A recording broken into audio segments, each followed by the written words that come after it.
Hello, ladies and gentlemen, and welcome back to Inside Movies Galore. I am your host, David Streggy, and welcome everyone. So tonight, a film is going to be hosted by Dustin. So I'm going to hand the mic over to Dustin, and he's going to introduce everyone. Hey everyone, welcome to Inside Movies Galore. We're here with the traditional cast of our little show here.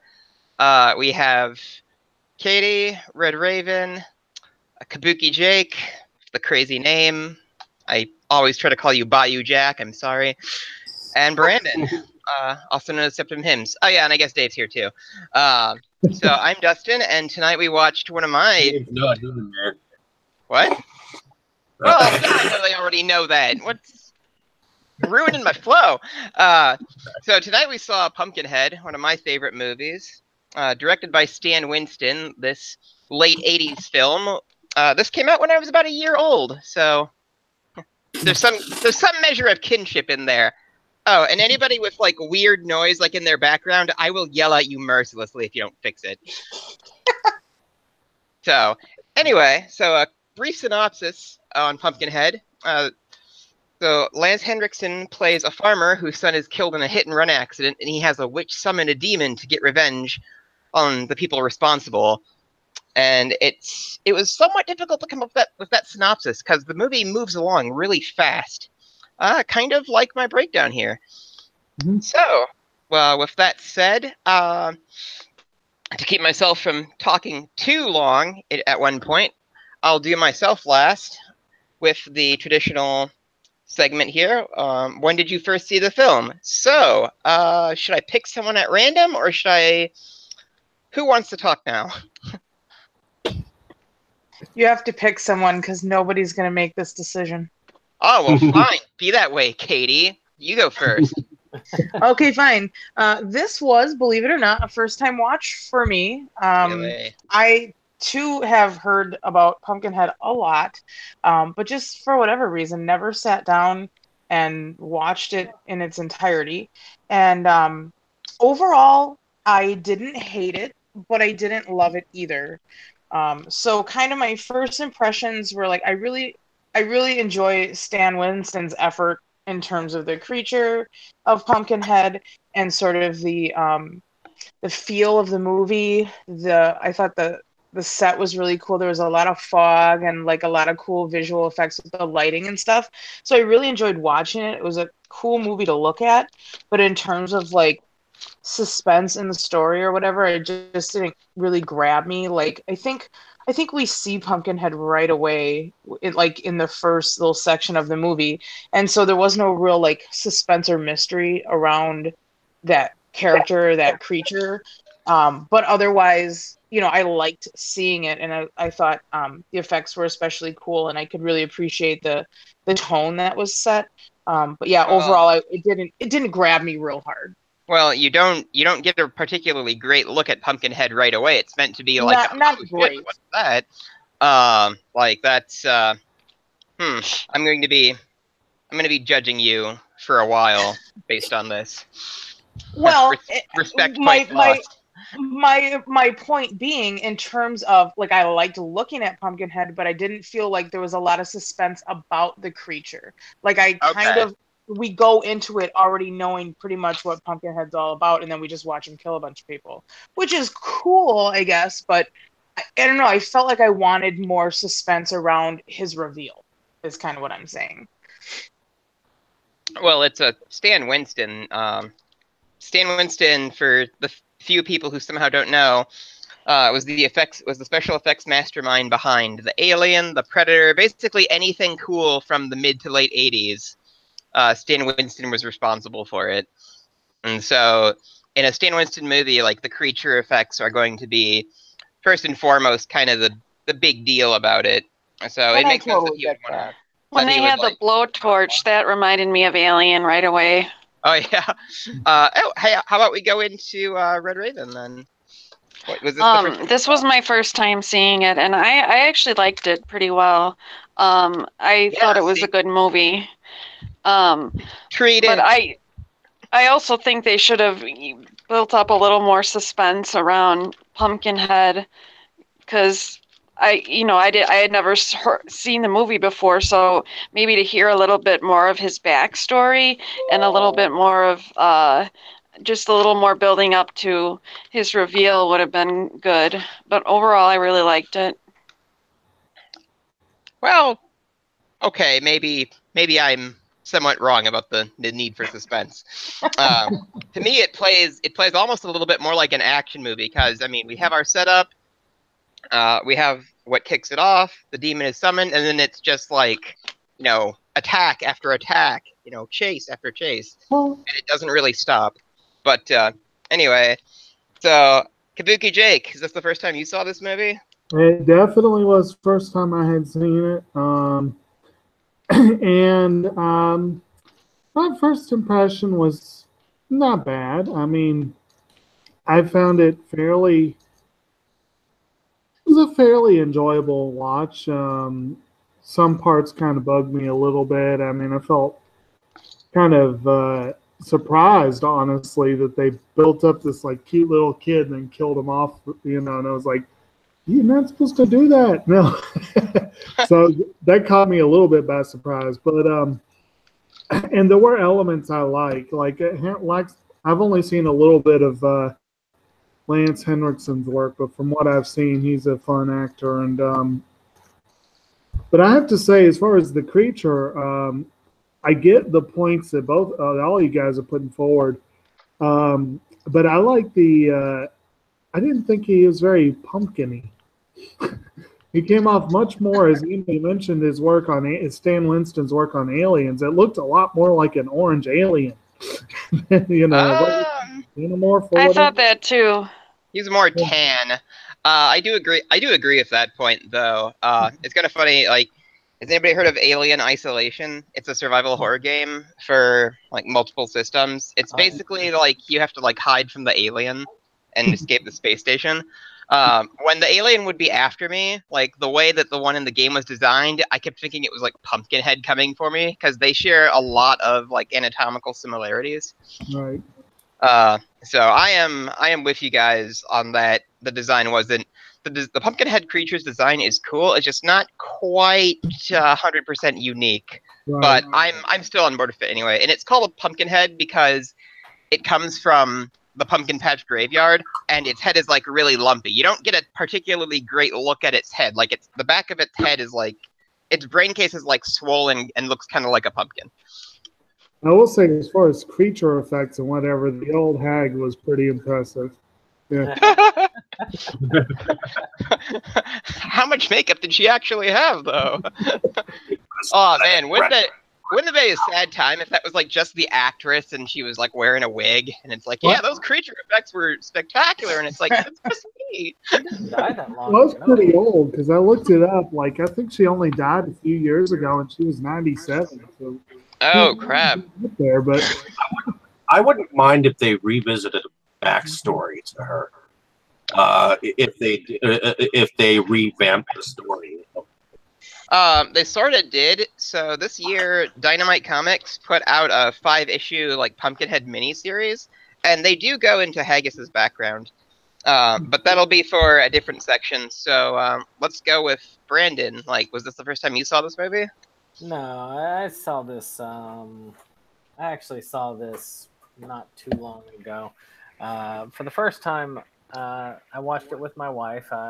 She had said, you haven't seen Pumpkinhead? And I was surprised, and so showed me the movie. So watching it again, it was kind of cool because I got to see it in the Shop Factory cleanup, which was a pretty cool cleanup comparatively to what I had seen. Oh yeah, the Shop Factory release nailed it. That's what I watched it on. And it was, and I'd gotten the Shop Factory release of this, the second movie, and then I got the third and fourth on a DVD so that I could prep for this particular one, but only got through the first one. You can kind of forget 3 exists. I personally like 2, but I'm in the minority.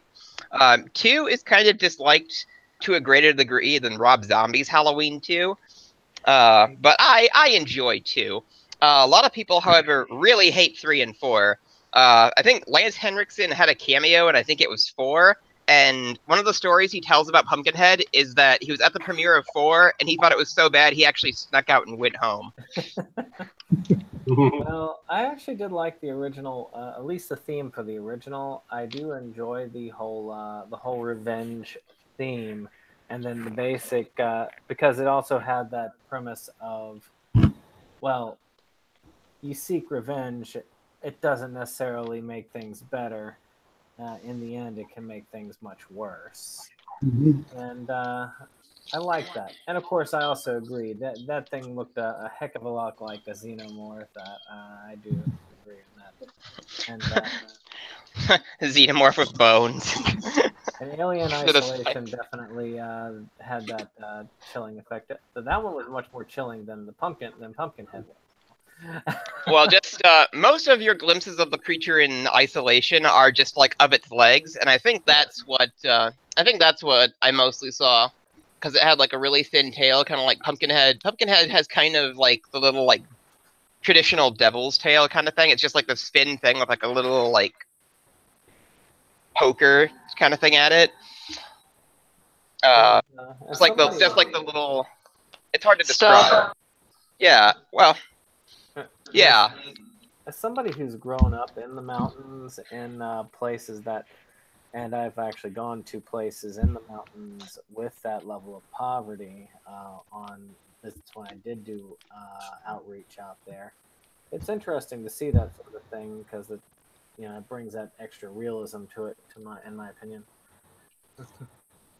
Yeah, and how it had like some kind of it had like some bearing in like rural folk legends kind of too. Like that was a cool thing that I think they probably could have explored a little bit more.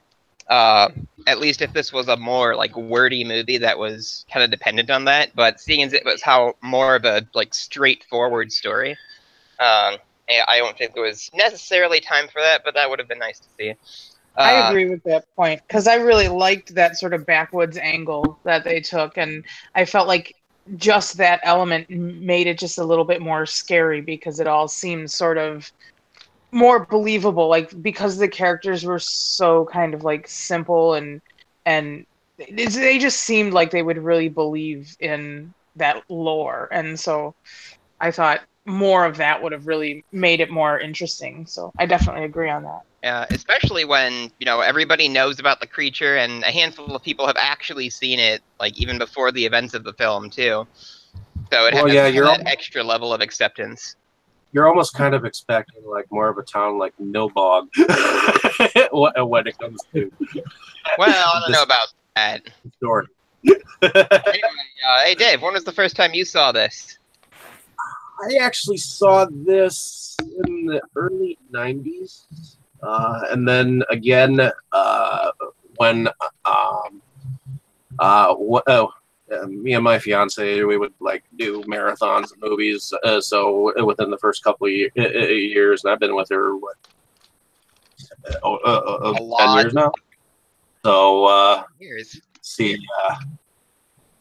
probably about 2 years in, we did a marathon with the Pumpkinhead. And this was probably my third or fourth time. So one thing I like about the Pumpkinhead creature is its claw. When it hangs down its claw and just grabs the girl's head and rips her over the top of that building like she's just a fucking rag doll. And yeah, Pumpkinhead had cool hands. Like it looked. I mean, looking at its overall structure, I mean, you can see like the xenomorph parallels, but its limb proportions like kind of distinguished it, and it had like giant freaking claws too, like impractical for actually gripping things almost. The other part of the film that I liked is right at the moment when Lance Henriksen's character realized when they were. I think we might be getting ahead of ourselves with structure here. So what I liked was his grin. Oh yeah, we'll get to that. Anyway, as for me, I first saw this movie when I was maybe 6, 7, and well, basically loved it like right away.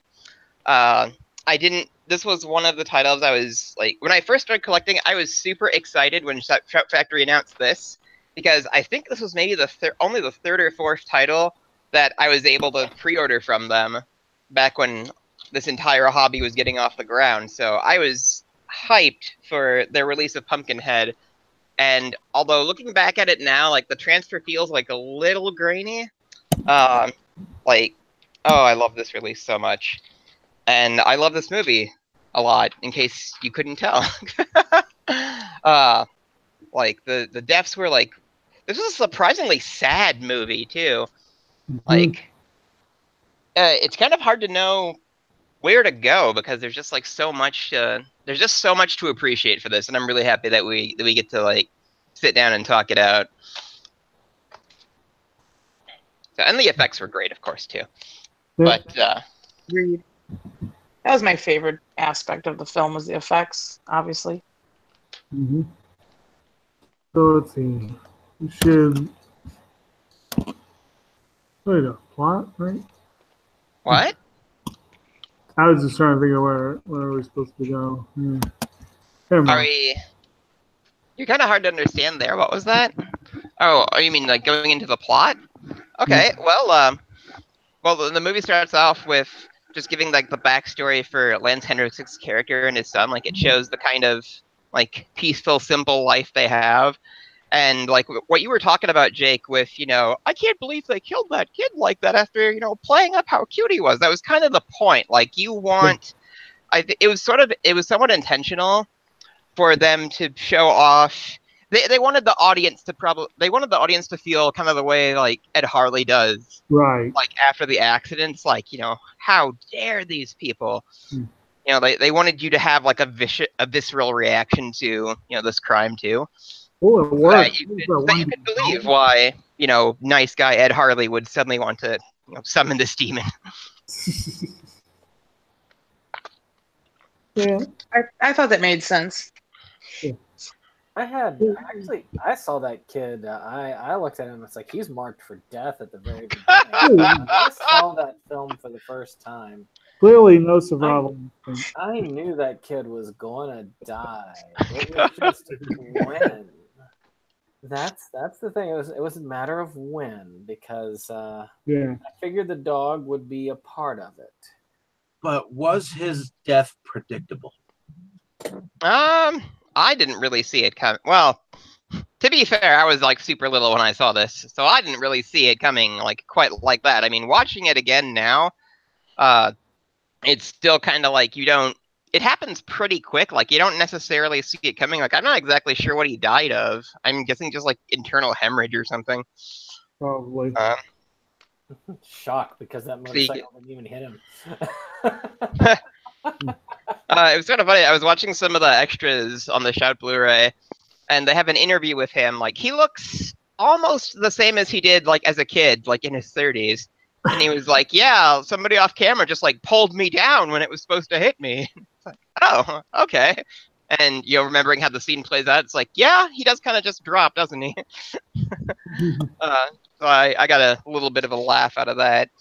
But yeah, so the city kids, they stop at, his dad runs like this little general store kind of thing.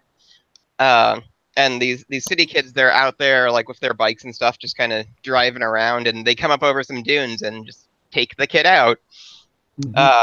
And one of the interesting things about this is that even the villains aren't necessarily like the worst people that we've ever met. Like, they try to call for help. There's no phone. Like, the guy who does it actually gets scared and like runs off. Everybody else like follows him and tries to get to a phone. Like, they don't just completely like ditch the kid. Well, that one dude does. The one dude who actually hit him. Yeah. But the other. Yeah, he was a jerk. Yeah, that guy was a jerk. Well, towards the end, even he kind of. Did anybody else catch the moment where he's kind of like, you're right, where he's kind of like, I have to do the right thing, and yeah, he like, feels bad. Like, he lets he locks his friends. He locked his friends in the closet who were like trying to get him to turn himself in, and he lets them out, and he's gonna turn himself in, and then Pumpkinhead shows up, and it's like, oh well, too little, too late. date. Exactly. Yeah. I mean, actually, I thought to myself, and this would go along with the plot, is there's one thing that is interesting. A lot of horror movies, you start with the teenagers, and they're basically the stars throughout, or young adults, whatever it is. Um, I'm actually waiting for the movie where it's a bunch of like middle-aged people going for like a cocktail party in the middle of the woods when the slasher comes after them. I think I'll be waiting for a while. We have Tucker and Dale. Well, see, but I mean, this came out, of course, long before that. But just showing something from what would normally be the horror villain's point of view, because in any other horror film, the I don't even know if you call him protagonist per se, but the main guy, the one who resurrected Pumpkinhead, he would have been the chief villain. You wouldn't seen a lot of him. You would have just seen him off camera, and then you would have seen if this was filmed like almost any other film of the time, he would have just been in the background, and the rednecks would have just been scary rednecks. But even looking at the redneck family that they met, or country family, or whatever you call them, they were not bad people. People who were normally vilified, you kind of see it from their point of view instead of just, oh no, the good teenagers who just wanted to party and make out and do various other things, legal and not legal. I don't know. It was kind of. I thought it was kind of refreshing how, oh, we're going up to the cabin to party, and then like the accident happens, and they just are not feeling it at all anymore. I think kind of like real people would. Like their only concern is, we have to help the kid, we have to, call the authorities. Oh, I agree with you. We have to rein our friend in. Like I thought they reacted very realistically. I thought overall the acting was pretty decent for this film. Right. Like everybody was convincing, right? And it was based off of a poem, right? Yeah. I don't know if the poem actually came first. Does anybody know? Yeah, the poem came first. And they actually, there's a nice little scene where they recited a large part of it. But, yeah, it was interesting. They didn't write the poem for the movie? The poem actually did come first? I was trying to find the history of the poem, and I had trouble finding anything on that, but I feel like it did come a while before. Let's see. I feel like that might have been in... I had a pretty full day, so I wasn't able to rewatch the entirety of the Shout DVD of the Shout Blu-ray. But I personally thought that they had written it for that scene. Like a bunch of kids like recite the backwoods rhyme about Pumpkinhead will get you. Brah. I personally think the poem itself could have been slightly better written. Like. Something about it just sounds clumsy to me whenever I hear it, but I'm like a psychopath for like grammar and stuff. So yeah, wasn't it something like all his enemies are dead or something like that? His enemies are mostly dead. He's yeah. Stay away from Pumpkinhead unless you're tired of living. His enemies are mostly dead. He's mean and unforgiving. There it is. See, I do remember it. I just feel like it's. I don't know. I think it probably fits into its like backwoods origin, just because of how it's kind of. It feels like it came along very organically, like it wasn't necessarily like written like in an office building.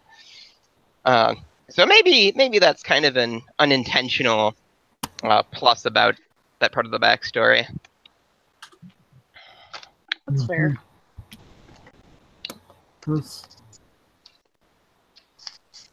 What are you trying to say, Jake? What? Okay, the poem Pumpkinhead was written by Ed Justin, who would later be used in the 1988 this film of the same name. The poem was not written specifically for the film, nor did it have any relation to the revenge or the demon. May I read the original version? Bring it on. Okay. Keep away from Pumpkinhead unless you're tired of living. His enemies are mostly dead. He's mean and unforgiving. Laugh at him and you're undone, but in some dreadful fashion. Vengeance he considers fun and plans it with a passion. Time will not erase or blot a plot that he was brewing. It's when you think that he's forgot, he'll conjure your undoing. Bolted doors and windows barred, guard dogs prowling in the yard.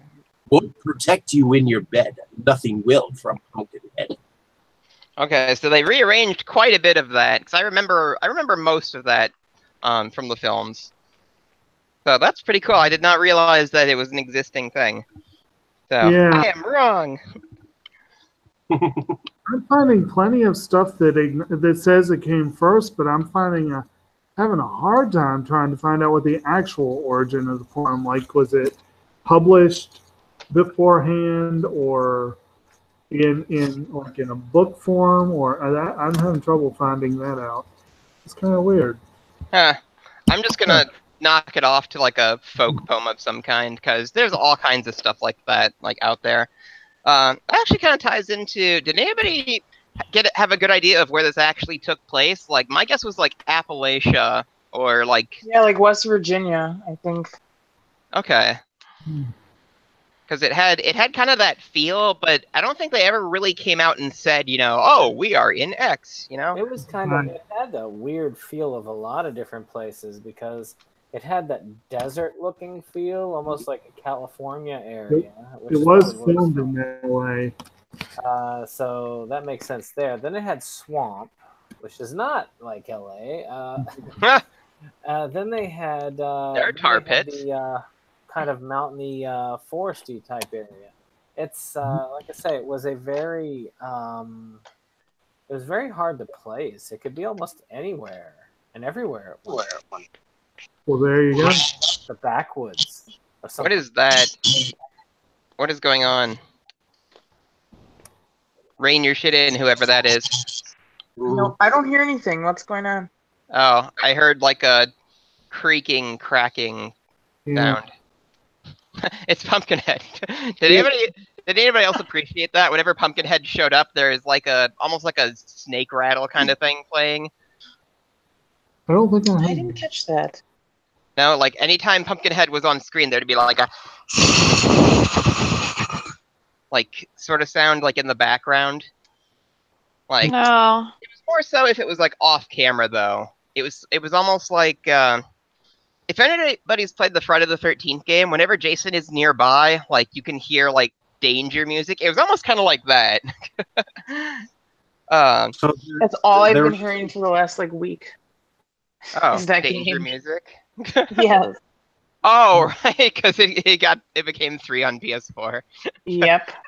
It's a good game. Like you should enjoy it.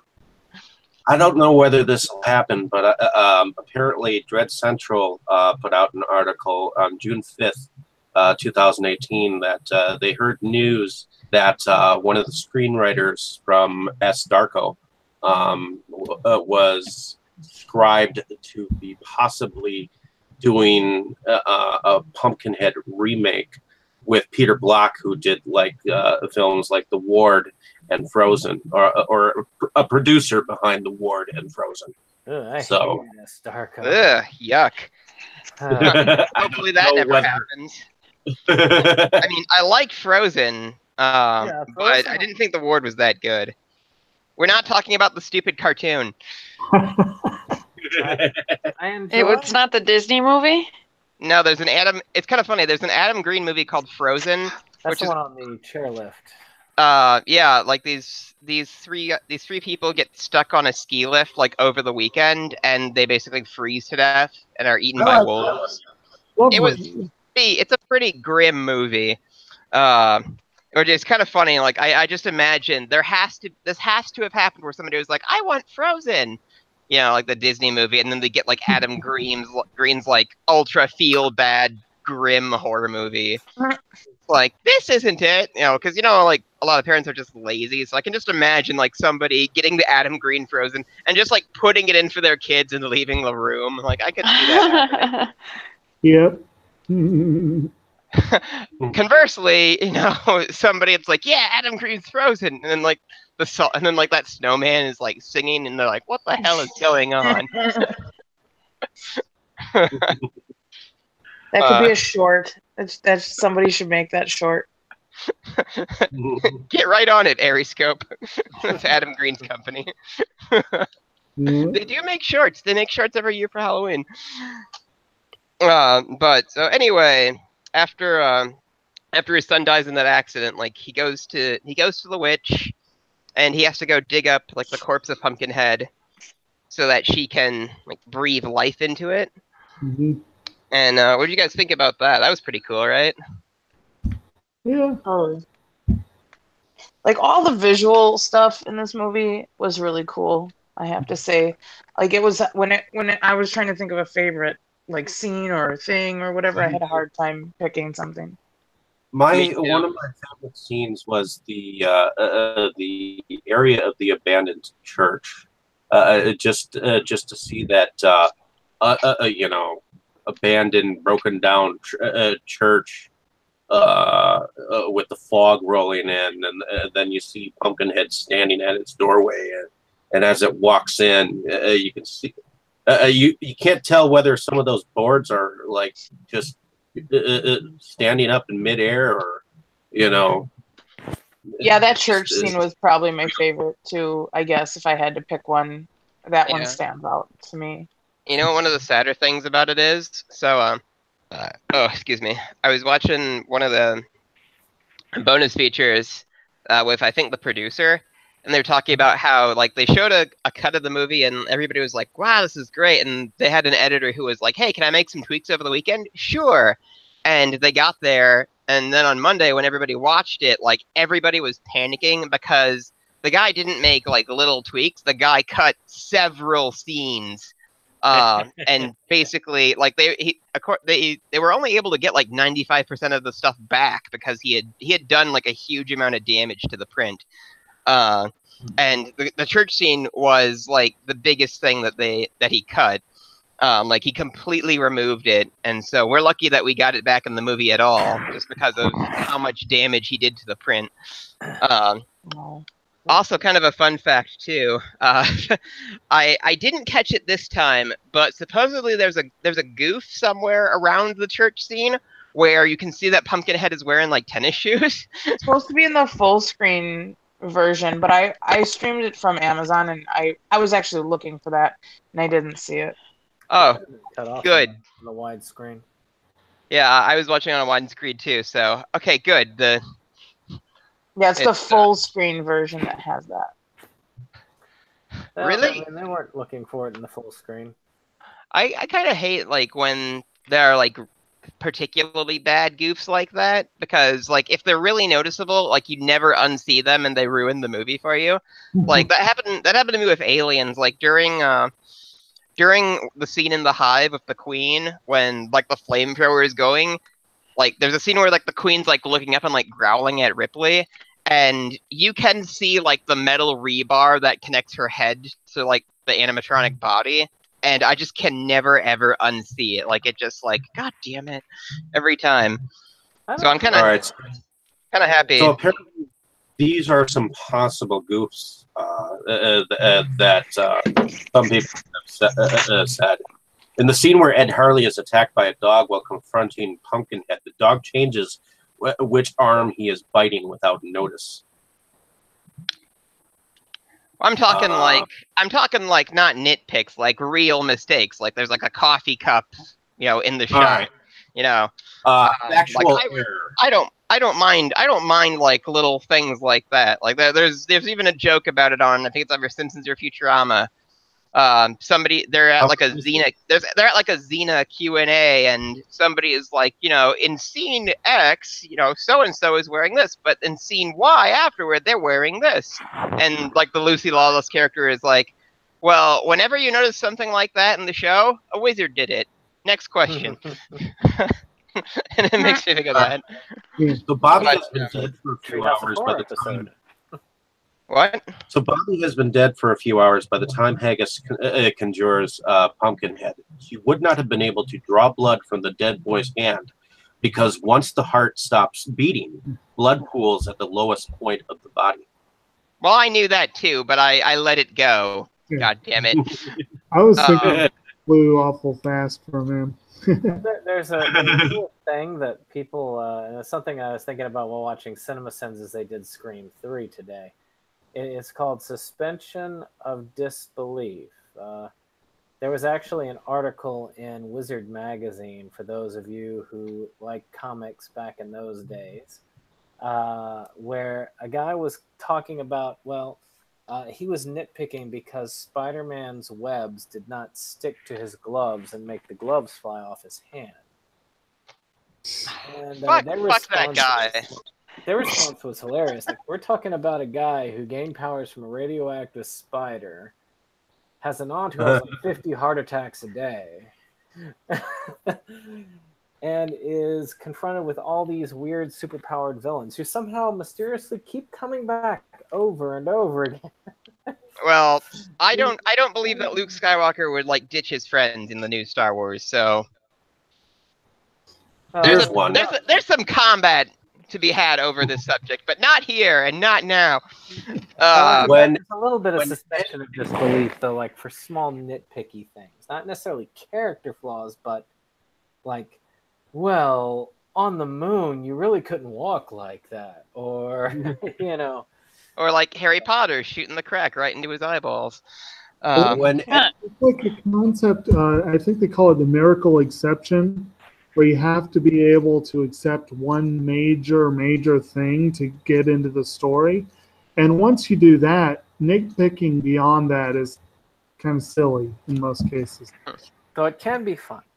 Yeah, I'm determined to not let this become a full-blown tangent. So anyway, like Pumpkinhead shows up after he's been summoned and starts killing people. Yeah. And it's great. It's freaking great. Good time. Oh, let's see. This is harder than I expected it to be. Like, I like how we have this outline, and I'm doing a bad job. That's the plot, I guess. You know, there's not much more with that. Well, I don't know. It's kind of hard to figure out how to interweave like all our other points without, going right through. Well, I don't know. We get a lot of really cool like kill scenes. Like every time somebody dies, it looks like it hurts. Like, there's nothing particularly quick about any of the deaths in this. Well, it's revenge. You don't want It it looks to be like he was toying with them. Oh, yeah, and that was kind of a plot point, too. Because he's like, no, I didn't want it to be like this. And it's like, well, did you think it would be, like, quick and painless? It's revenge. It's a monster. Yeah. So there's some somewhat thinly veiled, like, allegory there. Which, indeed, is kind of the whole point of the story, to be honest. Dan Winston only directed one other feature film after this. Right. So, what was it? It was called A Gnome Named Norm. But What Norm. the fuck is that? Yes. From 1990, and it recalled Upworld. He did some short films too. I looked at his filmography, but I was waiting till later to get into that because I had some fun stuff from that. No, I'm sure that'll be a fun thing, but eventually they figure out that Ed Harley regrets his decision and is trying to like help rescue the kids after a point, and they figure out that to kill Pumpkinhead, like you have to kill whoever summoned him, and so we have a pretty exciting showdown. Like, why did he have a flamethrower anyway? Like they show him using it at the beginning of the movie. But I don't quite remember what he was actually doing. Was he like clearing weeds with a flamethrower? Like, what was that? I think so. Yeah, setting fire to the forest. Oh, right. California wildfires. Yeah, I will say clearing weeds with a flamethrower in California. Huh. Well, California, West Virginia, Mississippi, Florida. Yes. That place. Yes. That place. Kind of like in Springfield, technically, and supposed to be all over the country. Yeah, Springfield. that What was. state? Foghorn. I did like one little thing with the what you were just talking about with how to get rid of Pumpkinhead. I did like that last little scene where they were putting him to rest the final time. You know, that they tied it kind of nicely there, I thought. Oh, that was such a cool like reveal at the end too. So they were able to stop Pumpkinhead from killing the last two kids by shooting Ed Harley. And early in the movie, like his son made him like this little like necklace. And so they shoot Ed Hurley, like the bodies burst into flames, and the final shot of the movie is the witch burying. To summon Pumpkinhead, he had to go to like its resting place and dig it up, and it was like this little shriveled like creature before she like performs the ritual that revives it. And she's burying a shriveled body of her own with just like a little bit of Lance Henriksen's hair left on it. And as she's shoveling the dirt on it, it's wearing the necklace. So after you summon Pumpkinhead, the previous Pumpkinhead is destroyed, and you will become the next Pumpkinhead, or at least the next body for it. And that was a really cool thing, like near the end too. Like this movie had a lot of just really, really interesting moments, for lack of a better word. Like there was a lot of stuff where it's like, oh, that's cool, or oh, neat, you know. Whereas it wasn't necessarily, once it establishes, you know, this is the story, you know, this is what kicks off the action, like, it just goes from there, and you get your world building from, like, little moments kind of like that, rather than anything necessarily overt. There was another cool scene, too, like, right after he summons Pumpkinhead, he has, like, a vision of his son, like, sitting up, like, what did you do? It's like, oh... Like, did anybody else have a reaction to that? Well, apparently Lance Henriksen did. I read that he said that was why he took the job. Wow. Little scene. What about you, Katie? Anything? Well, I was gonna speak to what you were just talking about before about like the ending, where I felt like it really, and I know there's a sequel, but I thought they did a really good job setting it up for a sequel. Like I was immediately intrigued, like, ooh, well, where can they take this now? Because it was clear that, you know, that this cycle can continue, and there's room for it to be open and continuing. So, I was immediately intrigued about a possible sequel and where they might go and what direction. And I haven't seen Pumpkinhead 2, so It is kind of disappointing with where the sequels went. Like Pumpkinhead 2 is almost like an alternate timeline kind of thing. But, I mean, I personally enjoy Pumpkinhead 2 quite a bit. So, I mean, I would give it a try if I was you. I probably and just will. see what you think of that. Like, most people really hate 3 and 4, though, so just don't worry about 3 and 4. I'll be watching them. What you can try, you can also do, too, is I would recommend those new comics to everybody. Because they're just like a fairly quick to read story. Like they have kind of two stories. They have like a modern day story. As someone plays with their mic, they have a modern day story, which is, you know, Pumpkinhead is after so and so person, and then like the last 3 or 4 pages of the comic is Haggis' backstory and like how she came to become like the keeper of Pumpkinhead. And it has kind of its own like really cool presence, because the line that Haggis says in the movie, "For each of man's evils, a special demon exists." Like the comic actually goes into what are the other demons, and so they kind of have fun with that. Like they basically are just summoned to attack Pumpkinhead, and you don't get to see them do a whole lot because it is a fairly quick moving like narrative. But it's still just nice to see that somebody remembered that concept and did something with it. So I would recommend that comic. It's put out by Dynamite. It's written by Cullen Bunn. You can find it at the comic shop, at least around here in Milwaukee. Well, it's more intriguing than the sequels to the movie, that's for sure. I don't even remember what happens in Pumpkinhead 3 and 4. I just remember it's bad. There was a joke that they were like, oh, maybe we could do it with CG, and they like went with the suit, and then like many years later they were seeing like the Pumpkinhead 3 and 4 were put out by like Sci-Fi Channel during the mid 2000s, so that's the level of CG we're talking about. And the producer in one of the interviews, like, he's like, yeah, I saw it on TV, and I was like, and I saw what the CG looked like, and I was like, oh, I couldn't change the channel fast enough. Yes. So it was sad. Kind of like, man, this some really intense tragedy to it. Like, it still kind of gets to me. Like, even now, I've seen this movie probably a dozen times, if not more. And it's like, oh my god, this is really, like, it kind of bothered me a little bit.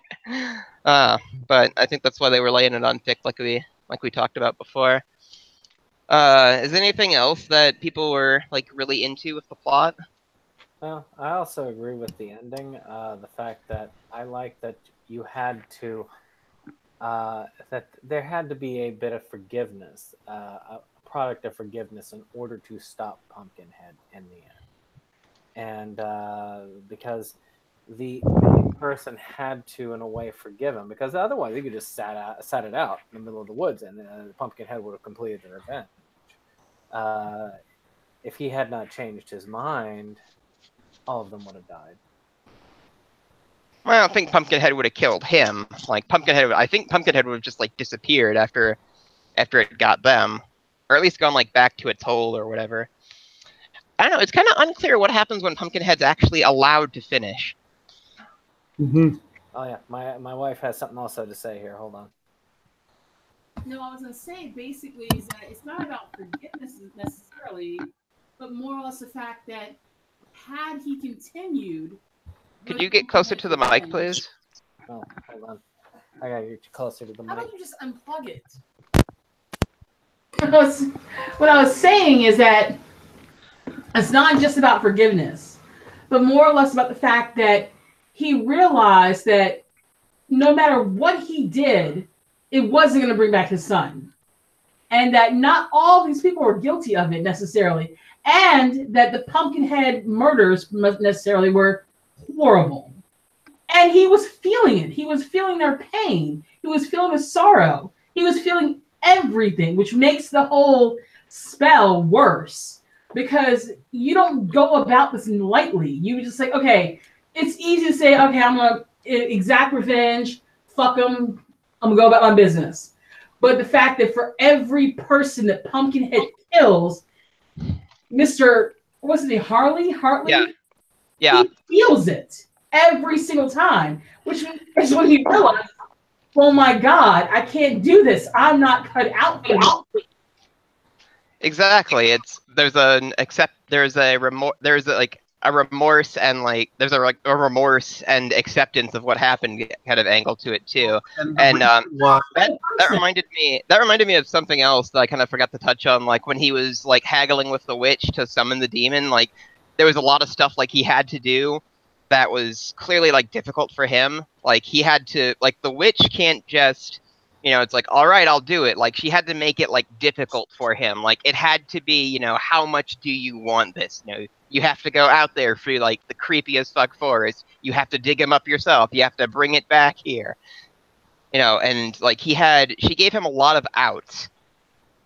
This is going to sound really crazy, but like from my hometown in Louisiana, it's really in the middle of nowhere. And we had people who did shit like this. Hell, my great-grandmother's sister was like this. So you had those folks who really did believe in this kind of like witchcraft and this sort of black magic, so to speak. But like you had some folks that were like, look, I'm going to do whatever, get my revenge and go on about my business and just live my life. But then you had some folks like main character, like Lance Henriksen's character, it was like, you know what? Maybe I'm not cut out for this. But the town folk, they know all about the shit. They know that this witch is out there. She's casting spells. She's raising demons, which is why you see very often the people are like, I don't want no part of that. No, get off my property. I'm not going to get involved in this. Mm-hmm. I see nothing. Well, and isn't it too that if you interfere, I think they said whoever interferes with Pumpkinhead Yeah. killing who he's sent to kill will also be killed. So people are like, nope, hands off. That's Yeah, why if you get in the his son way. was in trouble at that point, because he was going off trying to save him by taking him to the church and doing things like that. Because he realized these people were not bad folks, but he had led that man to the witch to summon Pumpkinhead. He didn't realize that those were the intended victims.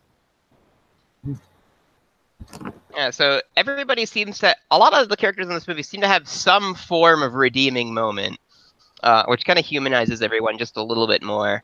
Except that was the number. He was a kid. Well, he sort of has one. It's He's just an not. asshole, though. He didn't need a redeeming moment. Just let him be a villain. Well, he was getting ready to turn himself in. Like, I mean, it was definitely too late, and he still had it coming, let's be honest. But he had at least realized, I did something wrong. Like, I have to deal with this.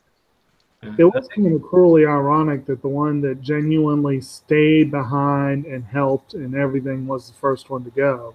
The nicest one. I know, the nice guy. Well, the thing is, the father, Lance's character, did not know exactly who it was that ran the kid down. So when the spell was taken, it just went after whoever he thought was involved. So, I think Pumpkinhead itself knew that guy, because it has a clear shot at him, but it goes for his girlfriend instead because it knows that will hurt him more. Mm-hmm. I don't know about that. I think because they already had gone after him, and then it went after the little girlfriend. Well, it did make sense. Like the first three, you get the asshole. It was his brother, his girlfriend, and his brother's girlfriend were the three that went before him. So yeah, I kind of thought that too, that he was being punished by being held later. But yeah, this is a creature that enjoys torture. Like, you can tell that it likes seeing these people suffer. Like the really religious girl who's clutching her cross the whole time. Like, it takes a little moment to slice a cross into her face, just in mocking how little power that has over it. He was mocking, yeah. And I kind of like the little moment where when it's in the church, the hallowed ground thing has no effect on it whatsoever. It just shambles into the church, looking around, and it even it has kind of almost that sort of I almost want to say satire / kind of parody moment where it sees the cross and you're and your first thought is oh, demon cross, it's gonna be afraid of the cross, and it picks it up and looks at it and just smashes it, and it's oh, all right. that was fun. With some of the vampire lore, it's oh, garlic, what's that? That doesn't affect me. It's kind of funny in some vampire movies. They say, "Well, here's the garlic." No, I just don't like the stuff. It's a little bit too strong for me. Or the zombies in what is it, Corpse Bride? It's back, you unholy fiends! Keep it down. We're in a church. Oh, what? I like little moments like that if they're done well.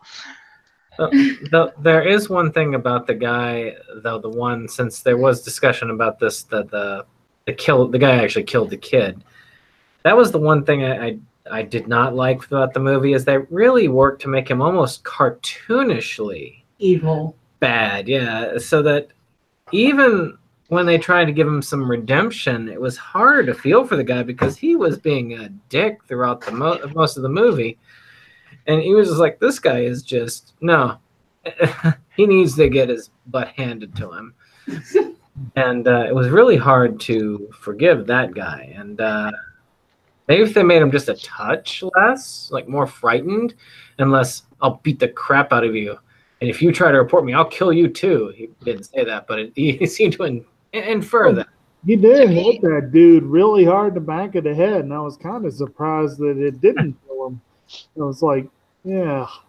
I'm sorry, but the girlfriend and the other chick on the couch, like, he had at least a good, like, 30 seconds before he hit that dude. And they didn't say a damn thing. It's a plot hole for me. And I fucking that scene. Like, really? Shit. Like, can you tell your man, like, babe, watch out? Nothing. He just lays there and is like, oh my God. Whap. He didn't run interference, nothing. I'm sorry, but had that been, Septum Sinhair, I think we're off that couch, and I've already tackled that dumbass douchebag. I want to get my ass whooped, but I'm gonna get some licks in first. Well, I hadn't actually thought about that.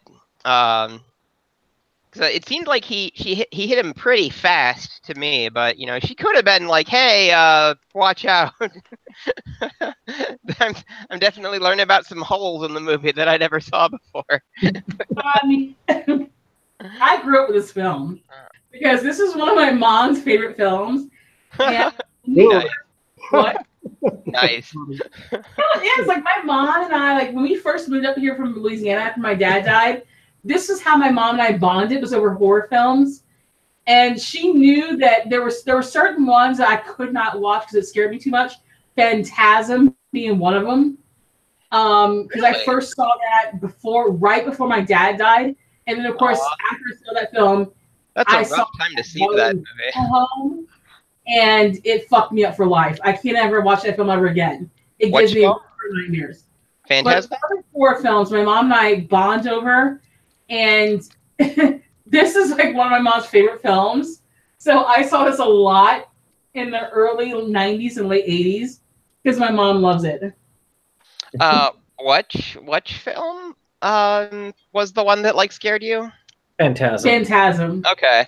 Yeah, that would be, having somebody seeing Phantasm, like, and then you saw it right before right before he died, or? I was 6 years old. I saw it before my dad's death, and then I had to go see my dad in the funeral home. Yeah, I'm fucked for life.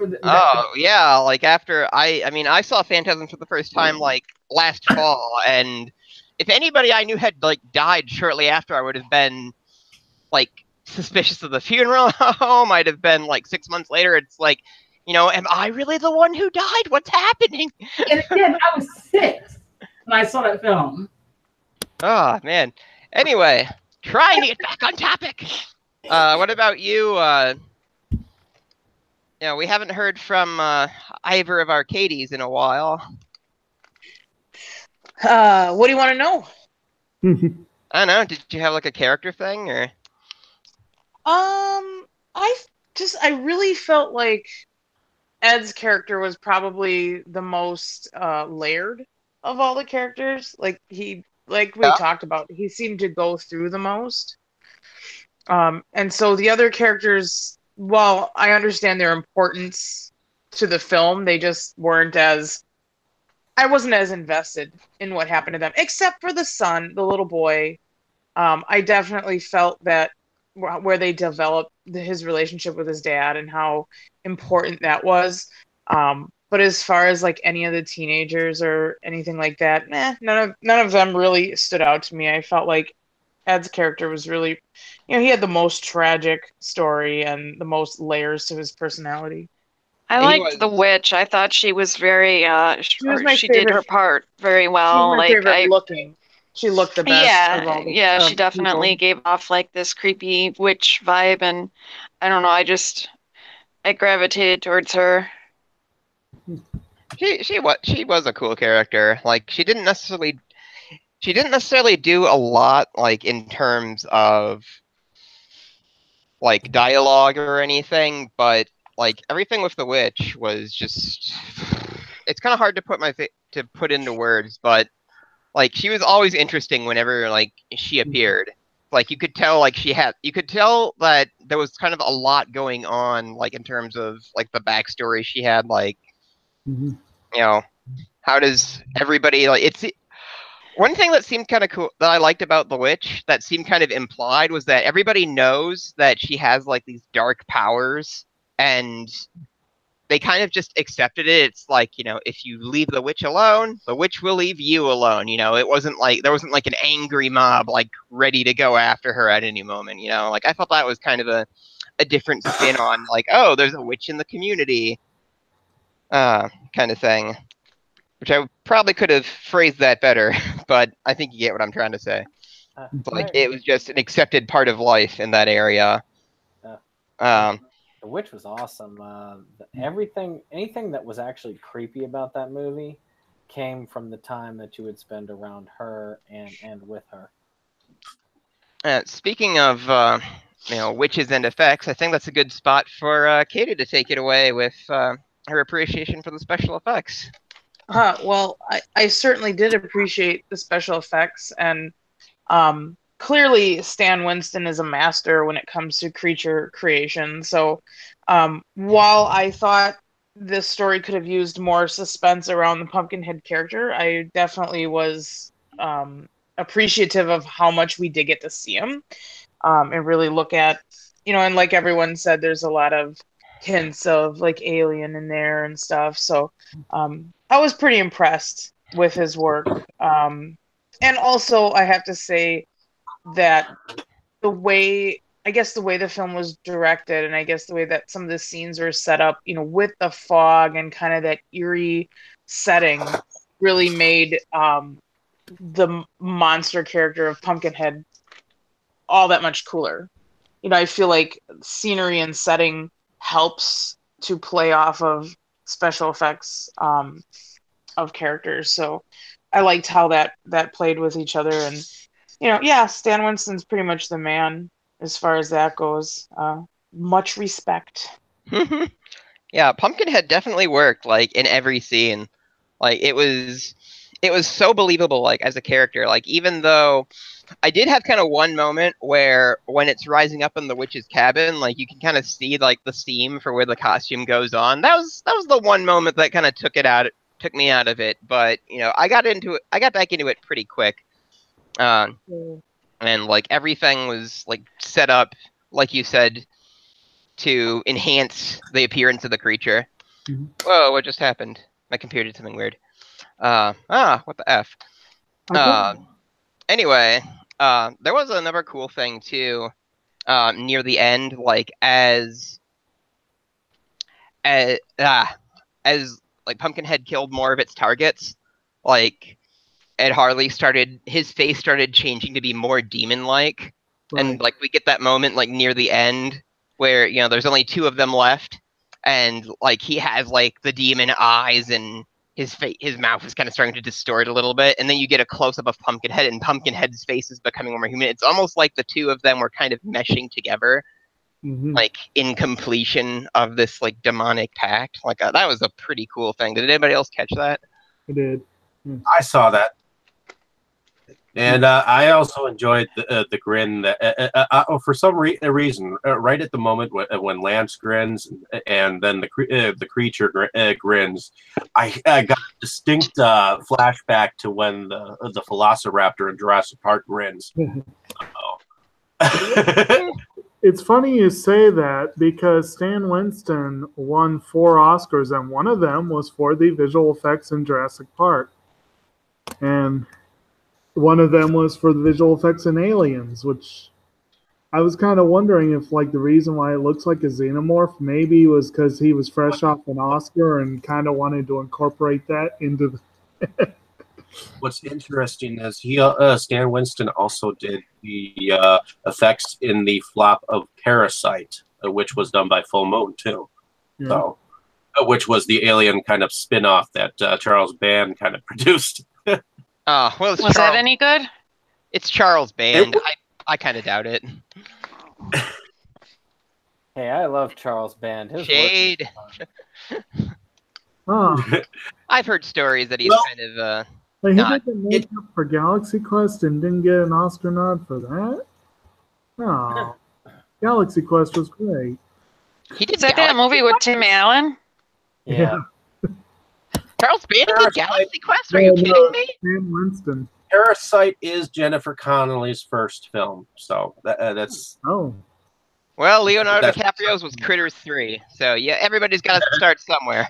Actually, I do have a first film credit a notation for this one, but I'll wait till later if you prefer.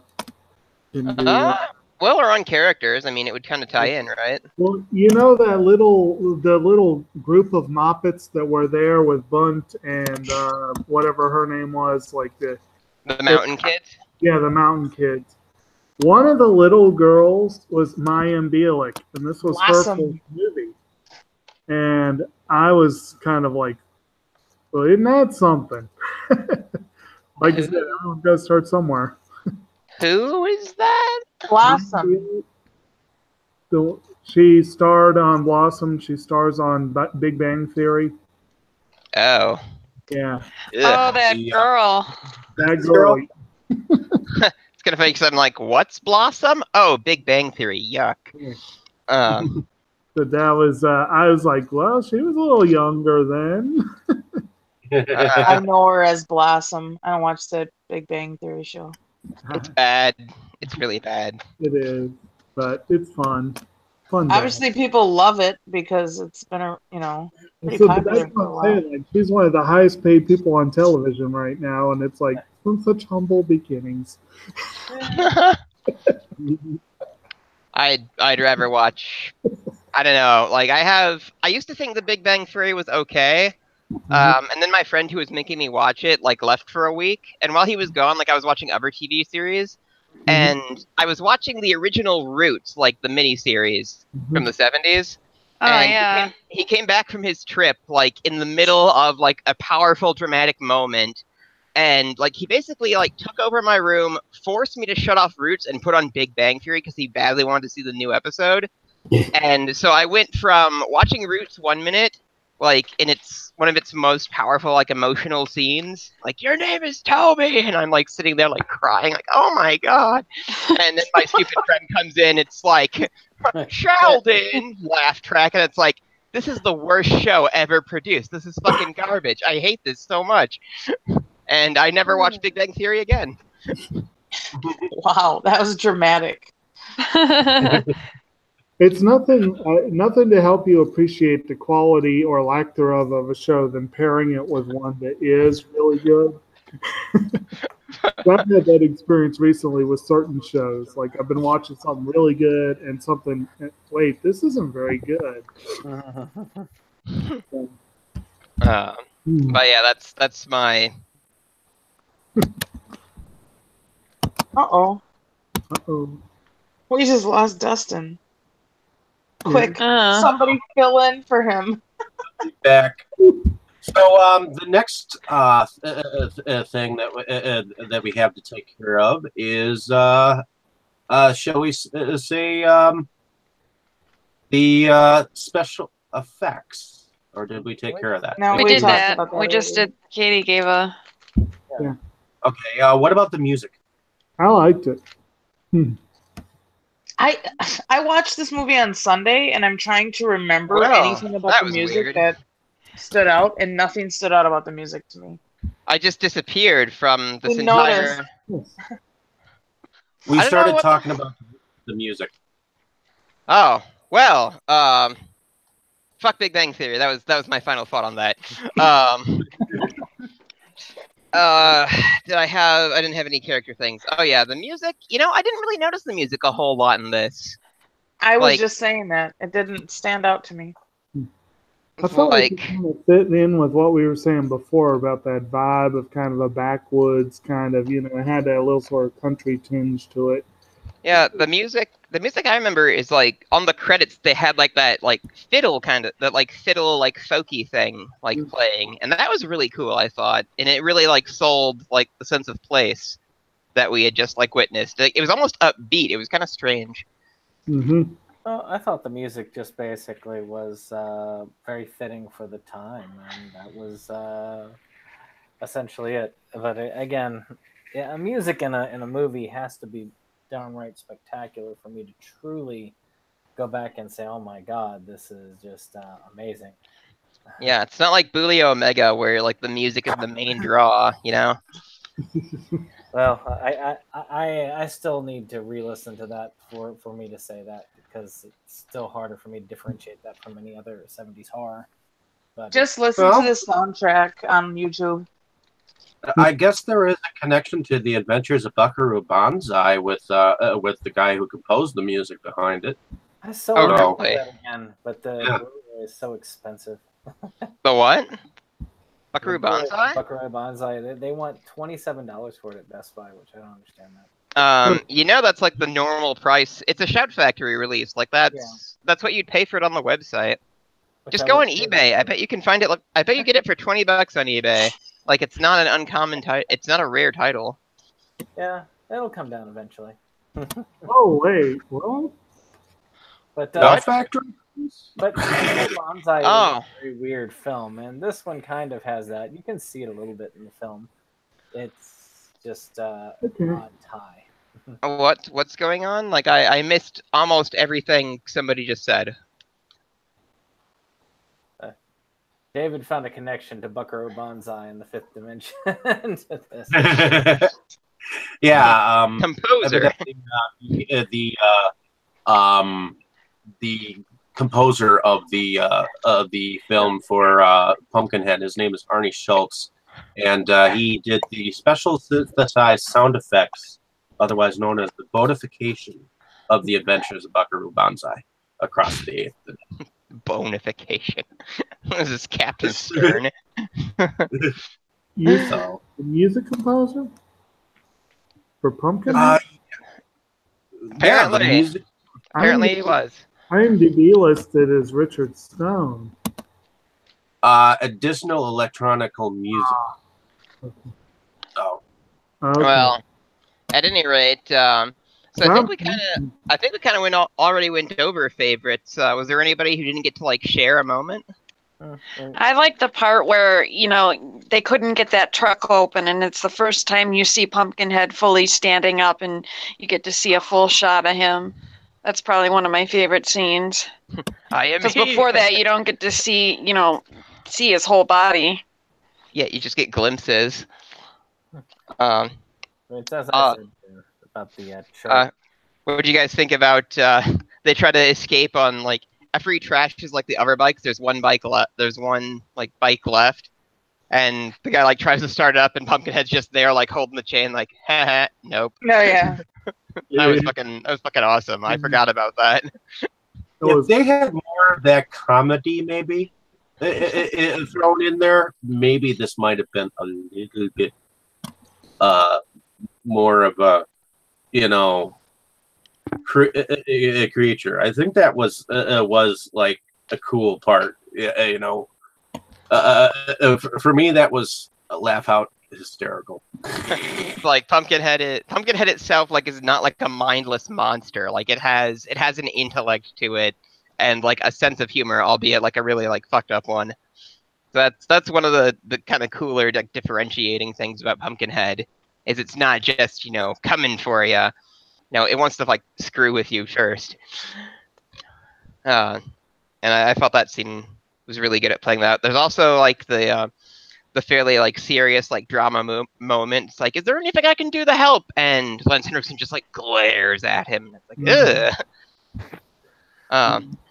Actually, that was something that they touched on with the way that this is shot. Like you could like reshoot something if you like change the scenes with Pumpkinhead. Like you could just have it with like a town militia or something. Like this doesn't necessarily. It would still work like as a dramatic movie without the monster. You know what I mean?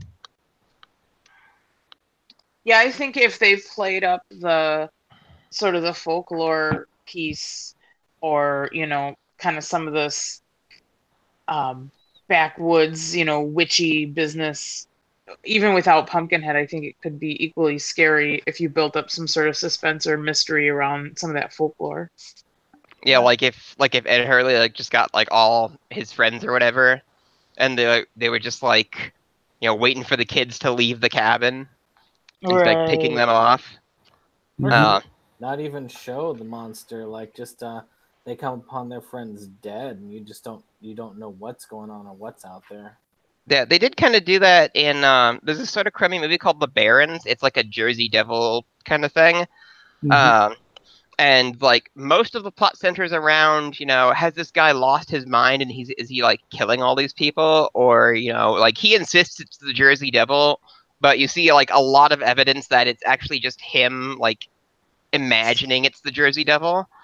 And then the last shot of the movie is like somebody else sees it too, and it's like, oh shit, it was real all along. It's kind of a crappy movie, but I loved that particular moment, and you could almost do something like that, I think, with Pumpkinhead if you like reshot it in a different way. Mhm.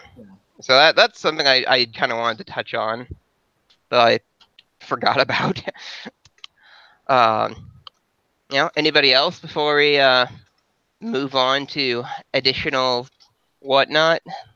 I was trying to say that as far as scenes wise, to me the best scene was anything surrounding when you started with the old woman when he was going there, because overall the movie was not very scary in my opinion, but that area, that particular, projected that feeling of horror. Well, maybe not horror, it's just unease that really is missing from the majority of the movie, and I really like that. It's a good thing. Okay. Mhm. And then going on with, well, we've kind of touched on all the other like interesting stories behind Pumpkinhead and its sequels, like along the way. This has some of like the most horrid, forgettable sequels in its There's a lot of sci-fi them I original. read. Yeah, there are. What did you read about them? I Raven? just read that they made that this is considered a cult classic now. There's a huge following, and then they made a lot of sequels after it. Are there? I know there's a Pumpkinhead 3 and 4. There might even be a 5 at this point, and I just haven't been paying attention. And as I said earlier, I also found the information on a supposed reboot, but apparently it's they've announced work on it, but no one really knows if it's really being worked on. Oh no, I hadn't heard anything about it at all. So I mean, I'd almost say rumor at this point. But you guys would know more on that than me, so I'm gonna go see if I can find information on that after the show. Random. What? Does anyone think a reboot would be any good or no? If you did something different with it, like Katie just saw the Maniac remake, a little while ago, and if they're able to do something similar, I'm a big fan of that particular remake, and also like the Texas Chainsaw Massacre remake, like where you take the idea and you go in a different direction, or you kind of like do more with the concept, while keeping true to the spirit of the original. Like I think a remake can be really great if done in either of those two ways, kind of like those two movies do it. And if they stick to the mythology and have an interesting story to tell, like I think a reboot could be good. However, the way most reboots are, like they're just kind of like spit out and hacky. So I don't know if I'd necessarily support a Pumpkinhead reboot. What if they do? The CGI would definitely be better. You said the CGI was bad in 3 and 4. Oh my god, I heard it was the absolute worst. Like I saw both of them when they first aired on TV, and you can tell how if a movie was genuinely bad if I don't remember any of it. Yeah. Like if I don't remember anything that happened, you're bad, and you should feel bad. What about if they do like they're apparently trying to do with Halloween, where they chuck the sequels out the window and replace them with a new one? Well, they could probably do something like that.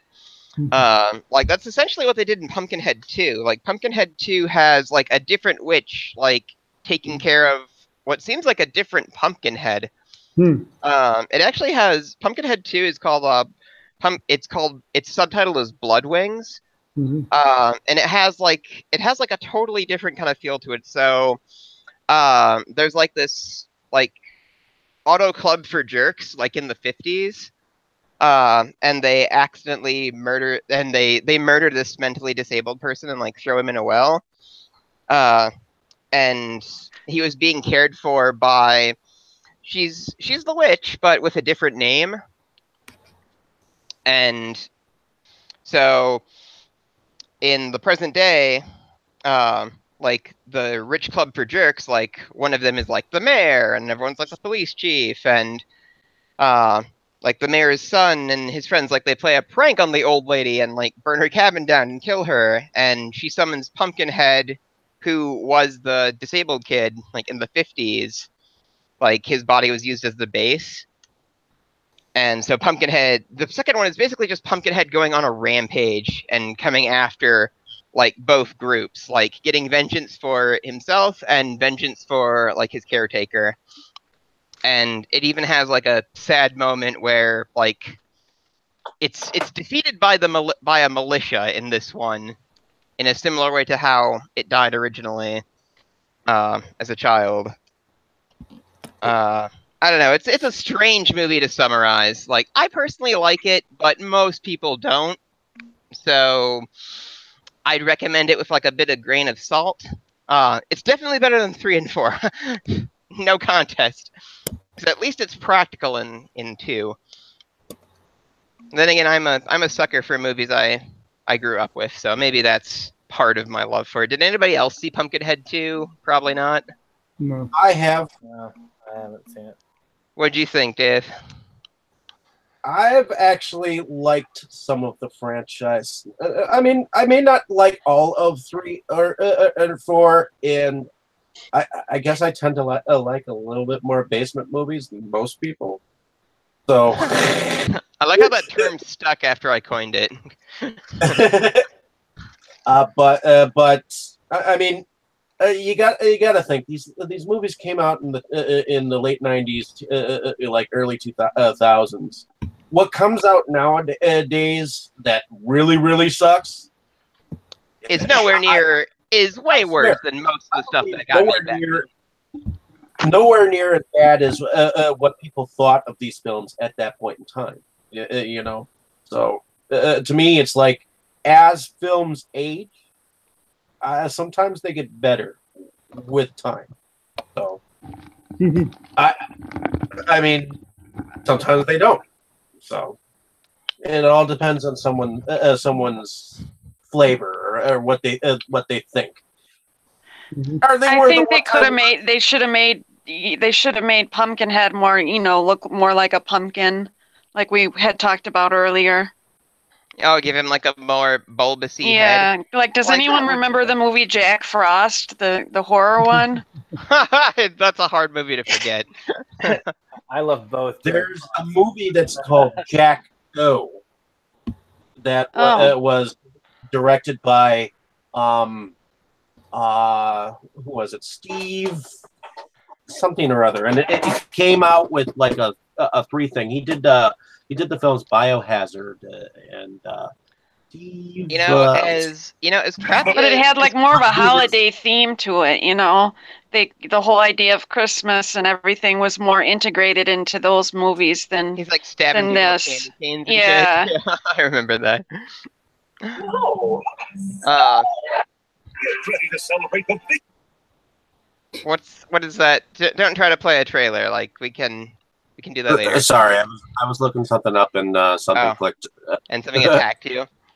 Oh, but yeah, that's a cool idea, Raven. Like I hadn't really thought about like having like a Pumpkinhead with sort of more of a holiday theme. Like they could have had his head be like more bulbousy, kind of like a pumpkin, because I can see how that would kind of confuse like some people if they were like, hey, isn't he supposed to look like a pumpkin? Like there were a handful of like really fun, as bad as a lot of like the mid 2000s like horror was. There were a lot of like fairly fun like schlocky ones where like the killer, it looks like they just went to like Spirit Halloween and like, oh, this mask is cool, let's use that. You know what I mean? Like, what's a good one? Like Scarecrow Slay or whatever it's called. Scarecrow Slayer. Like, I think that's one. That's an example of like what I'm talking about. What? I just had a terrible idea for a parody sort of redo they could do of Pumpkinhead, where he does have the more bulbousy head, and you got a little boy watching. It's the Great Pumpkin, Charlie Brown. They did that on Robot Chicken, you know that, right? What's it? They did that on Robot Chicken, you know that, right? I don't watch enough Robot Chicken. I've seen a little bit. Yeah. I saw almost all of the episodes from like the mid to late 2000s. But I kind of stopped watching in like 2010. But yeah, that was the whole thing where Linus is like, this year they'll believe me, arise! And he's got like a summoning circle, and like this pumpkin creature shows up and it like eats him, and it's just like killing people left and right. I might have seen that one. It's familiar. And like Charlie Brown is like the only one to survive, and like he lets it like he has it like chase him somewhere, and he like runs and hides under a tree, and the pumpkin's like, brah, and he's like, meet the kite-eating tree, you son of a bitch, and the tree attacks the great pumpkin and kills it. It is the tree that his kites always get like stuck in, and they're like, oh, okay, this is a crossover where we're mixing up. This is good. It was weird.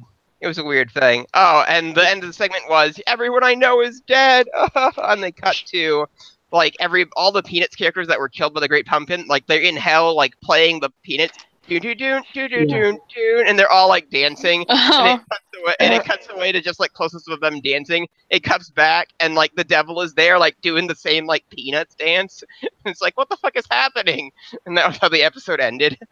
It's kind of awesome, honestly. Oh man, there's a special place in hell for Lucy. Anyway. That was probably one of my favorite Family Guy scenes when he actually beats the living crap out of her. Out of Lucy? Yeah. Ball. Let him kick that ball. Let him kick that ball. Little. Well, yeah. Oh, all the weird digressions. Good times. But yeah, this Speaking of tangents, there was a bit of a weird history with this. Like there were a bunch of name changes on this. Like sometimes it was called like Demon the Vengeance or something like that. Like it took a while for them to. It seemed like it took a while for them to actually like settle on the name Pumpkinhead. So maybe that's why he wasn't as pumpkin-y, like, because they kind of went with Pumpkinhead like a bit later. Yeah. And so I've also seen I've seen promotional materials for this movie with like 3 or 4 different titles, and I kind of wish it had been me, but there was somebody in one of my horror collector groups a while ago. They were like, "Oh yeah, I found this today, guys," and it's like a 6-foot cutout of Pumpkinhead. It's like, where the hell did you get that? Oh, it was at a movie store, and it's like, you bastard! I want that. I want that giant pumpkin head. That's one of the things about the 80s, though. I mean, actually, just the 80s in general and the early 90s, it really was a renaissance and basically a reinvigoration of the creature feature, of the monster movies. All those creative ones like Pumpkinhead, the Critters, the Puppet Master dolls, just all of the, or even Freddy and Jason for that matter. I mean, it was. Or Child's Play. Yeah, I mean, and Chucky's a good one too. It's just a renaissance for those types of creature features. It really did bring back that. I mean, probably not since the 50s did you really see that much of a resurgence of all these creatures and critters. That was I think part of that was like the emergence of like the home video market, because I remember in some of the extras for the stuff I've seen, they talk about how, the demand for stuff that could be rented was so high that a lot of movies got made just so that they could be like put on rental shelves, like stuff like Chopping Mall, for example, was like really successful like that, even though it may not have been like the biggest thing like theatrically. Like Evil Dead, I think, is another one too that just like exploded on video. Oh, yeah. Like Maniac. Man, it's kind of hard to remember all of them because there are a lot of them that were like that. And it was like it seemed like if you had like a decent idea and a plan, like you could get your movie made. That's almost what it seemed like back then, from what I've heard at least. That seemed to be how Larry Cohen did a lot of his stuff. I watched that It's Alive box set a few weeks ago, and he was talking about how they wanted him to do Return to Salem's Lot, and he was like, "Oh well, I can make It's Alive 3. You know, give me the budget for 2 with." Mostly the same stuff. Give me the budget to do 2 movies, and I'll do them like back to back, and we use the same equipment. And they were like, "All right, sure."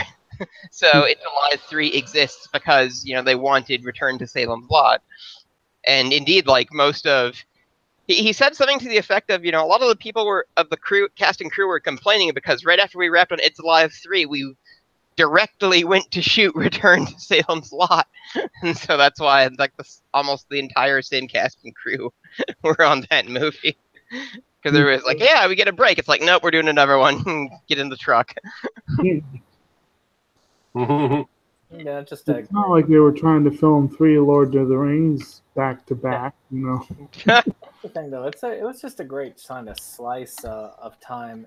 It's that viewing of the culture, just like when you look at those movies in the 70s, like the last one we did. I mean, that was just and of course being Italian, but still, it was a different culture at that time, and it's just kind of neat to see that. And the 80s and early 90s had their own culture, for better or for worse. I went and grabbed my Pumpkinhead 2 DVD. This thing is only in full screen, which is bullshit. So I do indeed have to go get like the Blu-ray that Shout Factory put out. I have that. I've got that Blu-ray. Again, like I said, I like it. Okay, this is from 1994, so it came quite a bit after the first Pumpkinhead, and it looks like it's by K&B Effects. So I guess no more Stan Winston Studios, huh? Weird. Anyway, I think we should probably start wrapping it up here because we've been kicking it for a while. We're not Chapo Trap House. We can't just go on indefinitely. So anyway, I guess I'll start off the. Anybody have anything else they want to say about Pumpkinhead? Well, I had a couple of random asides about the people involved, and one of them was Stan Winston. Just a random little thing, but I always love learning that people come from my hometown. Richmond's my adopted hometown, but yeah, he was born in Richmond. I'm like, that's pretty cool. Richmond, Virginia? Yeah. So that was kind of cool. And briefly earlier, I know y'all know that I've been pushing hard for us to keep doing all this horror. I'd love for us to tackle Scream because I did enjoy that franchise. But that's the main one I know Lance Henriksen from. And I was like, it's kind of cool seeing him way back when. I know that guy. Oh, yeah, Scream 3. Okay. I'm kind of weird. Like, I didn't... Scream didn't really blow my top as much as it did everybody else. Like, I saw it and I was kind of like, all right. Well, see, it's like I said before, it's more my speed because I like horror comedy, and that one had more of that comedy. I've always enjoyed stuff that takes sort of a meta look at media, and that surely did that. So if it wasn't for Scream, we wouldn't have Scary Movie. So I kind of have. You mean kind of have to how they just like the Scream culture. You mean how they just like took the script for Scream and like crossed some parts out and wrote new parts in?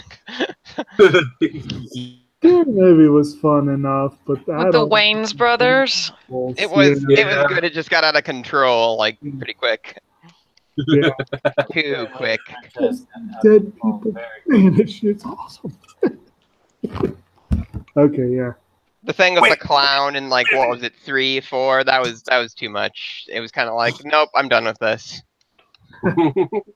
Wasn't one of the presidents in one of them? Maybe. Liam, I don't know. I kind of checked I checked out of those. So it's like, what's happening? It's like, take that, signs. I collected them, but I wasn't a fan of 4 or 5. I tend to like only collecting things with value. Wow. OCD. Rough. If I collect one of a series, I have to try and collect all of a series. Which is why if you have me collect Pumpkinhead 1, I have to get Pumpkinhead 2, 3, and 4. Even if the sequels are horrible? Even if the sequels are horrible. Just like Return of the Living Dead, I had to get 4 and 5 because they are still considered sequels. In my mind, they don't exist, so I'm off the hook.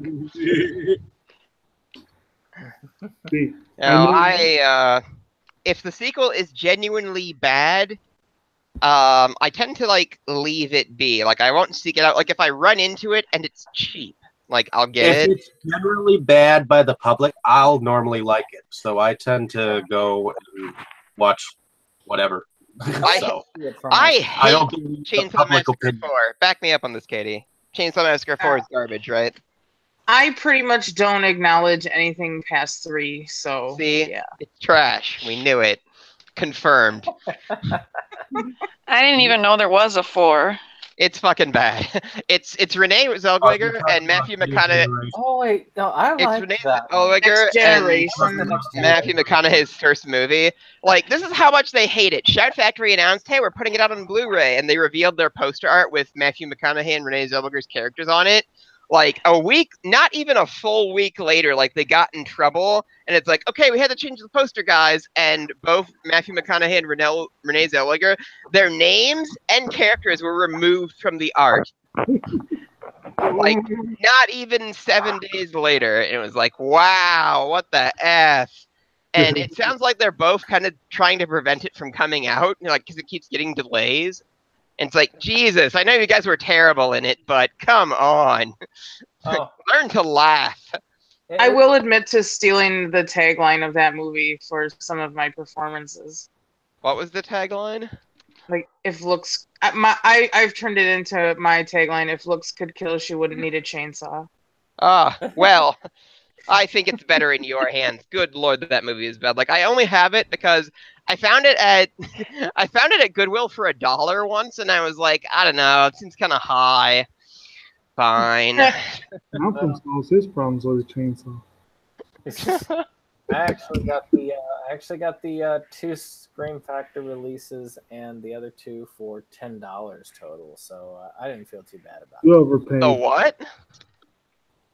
What releases from Scream? What Shout Factory releases? Brandon, I'm talking to you, God damn it. Sorry, my wife was asking me a question. In any case, it was the Shout Factory, or Scream Factory, that's the one that they like to call their horror. So it was both of those Scream Factory releases, 1 and 2, and then the DVD for 3 and 4, I got them for $10. So, are you talking about Return of the Living Dead? No, the No. Pumpkinhead. Oh, okay. Yeah, I want to get their Pumpkinhead 2 now that I realize this copy, the one I have, is like full screen. Although you can the see old the one Nikes in that one. Oh, you can? Oh, maybe I was Yes. thinking of Pumpkinhead 2. God damn. I was wrong. So is there still a flub in Pumpkinhead 1? Yes. Okay. In the church, supposedly when he's walking out of the church, you can see his Nikes. Yeah, but it had to be the full screen, right? Full Or screen something like version. that? Yes. Okay. And then they do it again in Pumpkinhead 2, eh? That's... Ah, man. I kind of wish I had time to watch Pumpkinhead 2 as well, because I honestly do... Pumpkinhead 2 is, like, cheesy and hokey and honestly kind of stupid at times, but, you know, I like it anyway. Every movie, I think, has a point to it. Somebody's going to like... Any movie has somebody who likes it. Like Star Wars and its multiple sycophants. Freak. That's the difference. That's not liking it. That's being. I will give a concession to you people. Like, I made the case for why I never wanted to see Solo because of my enjoyment of that book. What? And Are you racist against Wookiees? No, idiot. Was it because the Wookiee hair was made out of human hair? I don't care. I myself need things made out of human hair. No. Anyway, like people who had read the same book said it's like, okay, if you watch Solo, and you just change some of the character names into your head to be the characters from the book, it makes for a pretty decent story in that kind of universe like setting. And I was like, okay, I will give you this one over people who have read that book that I love. Like, if you liked it, maybe I can like it too. And I ended up like buying the stupid Target digibook when I encountered it. So if it's bad, I'm coming for you, Star Wars people. I'm coming for you. It's gonna hurt. I don't think everything that I've heard of it is not bad. It's not good. It's okay. It's acceptable. It's perfectly enjoyable and entertaining, but not a classic. Not worth getting worked up about. Yeah. So I'm not gonna wanna kill the director with an axe. Well, I don't know, but why? Why? Stab. Did you know it is really hard to? Did you know it is really hard to like slam an axe through something with the consistency of like human skin if it doesn't have like something hard underneath it? Like I've been working on this like custom mask thing, and I needed to put like axe wounds in the side of it, and so like I nailed it to like the styrofoam head, and I hit it like super hard with my axe, and like it didn't cut into it. It like destroyed the shit out of the head. But there was like have you ever tried chopping wood? You got to really hit it hard. Oh no, like I've never had a problem chopping wood. Like it's fine. It's just like cutting through like a thick latex mask with an axe is surprisingly difficult. I mean, I did this in like my apartment has like a wood shop, and I did it in the wood shop, and eventually what I was able to do to get it to actually make cuts was I just like got a bunch of wood blocks and stacked them inside the head. And then I hit it, like, it took, like, 2 or 3, like, really hard swings, but I wasn't able to get a cut in the mask. I totally obliterated the wood that was in there, but I did get, like, a small, almost shaving cut in the mask. I was like, what is this made out of? What the hell? Rubber, man. Yeah. Probably, yeah. Well, that's what latex is. Well, this was almost like a plastic, rather than like a. I don't know. It's that mask I showed you before.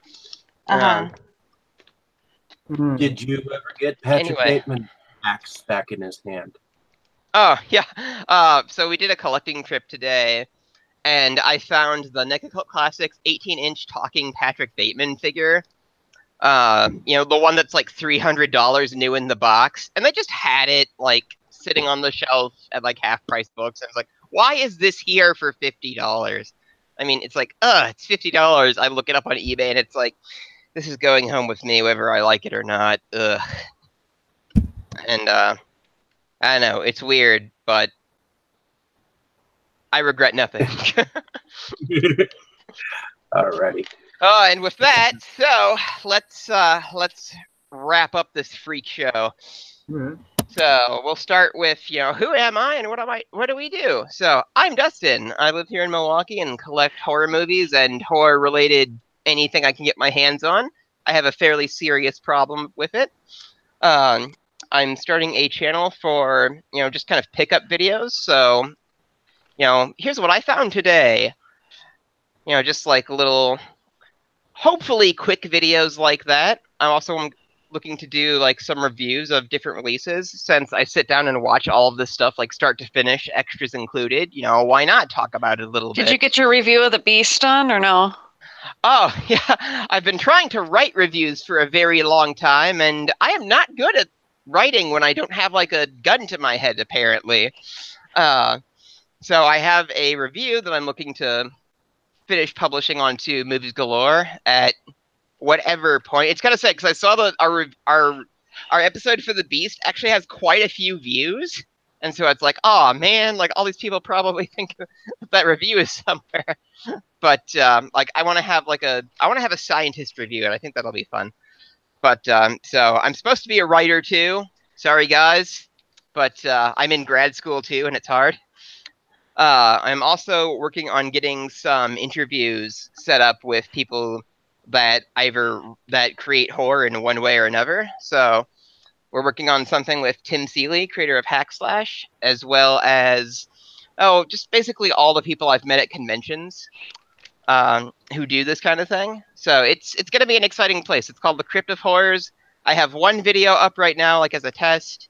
It kind of sucks, but hey, we're new, we're learning. I'm actually going to shoot some stuff in a little bit when we get off here. I also have an Instagram for my horror collecting, DHR Hunter, all one word. I should probably change that to Crypt of Horrors so that we actually have some branding. And I am also commissioning a special mask for appearing on camera and doing stuff. So that'll be a fun thing for everyone to look forward to. There's a lot going on, and yeah, it's gonna be a good year. So who's next? Whoever you say. Oh, okay, fine. How about you, Katie? All right, sounds good. I am Katie Cadaver from Milwaukee, Wisconsin, and I'm a body positive horror artist and alternative model. You can find me on Facebook, on Patreon, and also on Instagram at Third Eye Open. It's 3RDEYE0PEN. I'm also the makeup artist for the horror punk band Rat Bat Spider. And actually, kind of a fun little tidbit about my makeup art, I'm going to be competing at the Makeup Effects Challenge at Days of the Dead Chicago coming up on November 17th. So I'm kind of excited about that. And the first prize is actually a year subscription to like the Stan Winston School of Character Development. So I would get, if I win first place, I get like access to all their content for like a year. And then second place is like 3 months. And I think third place is like 1 month. So they have a lot of stuff on there. Yeah, so that's really motivational. So I'm excited about that. And that's coming up at Days of the Dead Chicago. So root for me if you're there. I am also a Dead Girl for Dead Girls Dark Coffin Classics, and you can find episodes on Vimeo.com, and also you can see Deadger and Celeste and the Dead Girls coming up this Saturday at the Old Baraboo Inn in Baraboo, Wisconsin. They are going to be part of the ghost hunt. We're doing some haunted trivia and stuff like that for their like little pre-party thing at the Old Baraboo Inn. So go check that out and check out Deadger and the Dead Girls. I also perform and produce for Grindhouse Tees Burlesque Productions, and you can find us on Facebook. You can also find us Saturday, October 20th at Frank's Power Plant. That is actually for my birthday spooktacular show. We're going to have bands and burlesque. We've got Primal Enemy, Night of Cups, The Radiations, and Living Dead Kennedys playing. And of course, the burlesque by Grindhouse Tees that everybody loves. So come out and celebrate my birthday with me at Frank's Power Plant on October 20th. And if you see Michael Myers, buy him drinks. Yeah, there you go. That'll be me in the costume. I'm also an editor for Movies Galore of Milwaukee, and have been helping us get the podcast a little bit more streamlined lately. And I think we have all of our October films all lined up, and plus one for November. So excited to have a little bit of a schedule to follow. Also, I am a Trauma with Trauma Entertainment. As always, you can find all of the best trauma materials at trauma.com. So be sure to check them out. Awesome. Yeah, a lot going on.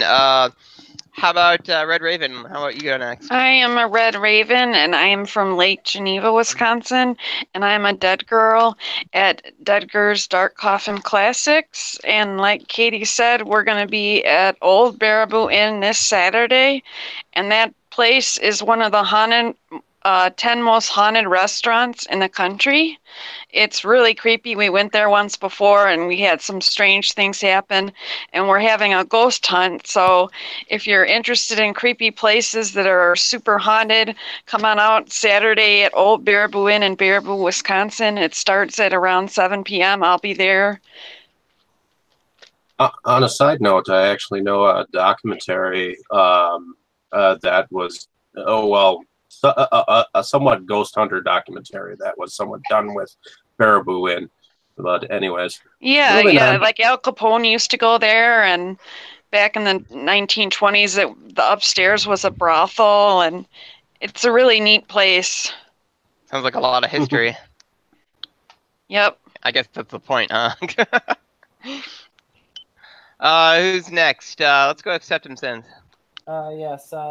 Pass on me. I'll come right back. Do what now?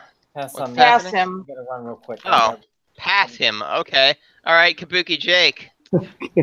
Or Bayou Jack, or whatever your name is. I'm Jake. I'm from Central Virginia. I am frequently a guest on Brandon's channel, Septum Sin versus the World, where we work together to do things like new releases, pick up videos, and we did a top 15 list of original TV theme songs last week, and that was cool. That was a lot of fun.